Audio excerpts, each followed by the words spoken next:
참외, 자두, 포도, 앵두, 많은 여름 과일들 중에서도 여름하면 제일 먼저 떠오르는 과일은 바로 수박입니다. 게다가 수박은 전 세계에서 두 번째로 많이 재배되는 과일로 우리나라뿐 아니라 다른 나라에서도 그 인기가 무척 높다는 사실입니다. 오늘은 이 수박의 역사에 대해 알아보겠습니다.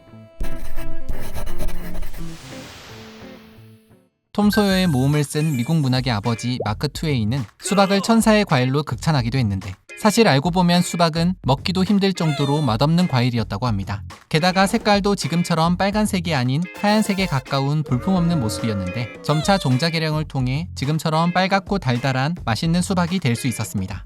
수박의 원산지는 아프리카로 약 7,000년 전부터 재배되기 시작했을 것으로 추정이 되며, 4,000년 전에는 고대 이집트 벽화에도 수박이 등장할 정도로 널리 재배가 됐을 것이라고 합니다. 물론 그때까지만 해도 수박이 맛있는 과일은 아니었지만, 선인장처럼 물을 저장하는 능력이 뛰어났기 때문에 물이 부족한 이집트에서 수박은 기특한 과일로 칭송을 받을 수밖에 없었다고 합니다. 그래서인지 수박의 영어 이름은 워터멜론으로 이름에서부터 물이 많다는 뜻을 가지고 있기도 합니다.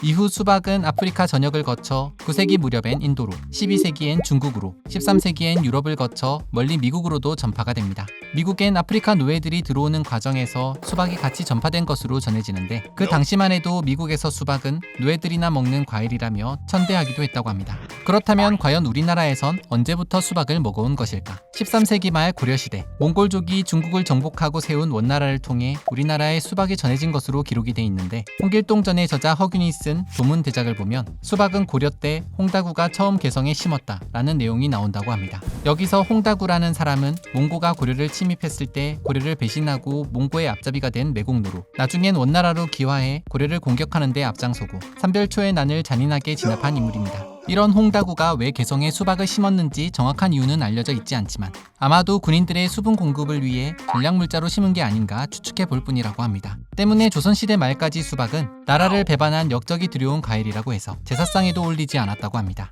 하지만 제사상에 올리지 않는 것과는 별개로 사람들에겐 인기가 무척 높은 과일이었습니다. 당시 우리나라에 들어온 수박 품종은 재배하기가 무척 어려워 가격도 매우 비쌌고 귀했기 때문입니다. 실제로 조선왕조실록을 보면 수박 한 통은 쌀 5말의 값과 같다는 기록이 있으며, 세종 5년엔 한문직이라는 내시가 수락관에서 수박을 훔쳐 먹었다는 이유로 곤장 100대를 맞고 멀리 귀양을 가기도 했으니 말입니다. 그러다 일제강점기 이후 우리나라 풍토에도 잘 맞는 일본 품종의 수박이 들어오게 되고, 수확도 점점 늘어나며 자연스럽게 대표적인 여름 과일로 자리를 잡게 된 것이라고 합니다. 그렇다면 이런 수박의 종류엔 어떤 것들이 있는지 다음 영상에서 알아보겠습니다.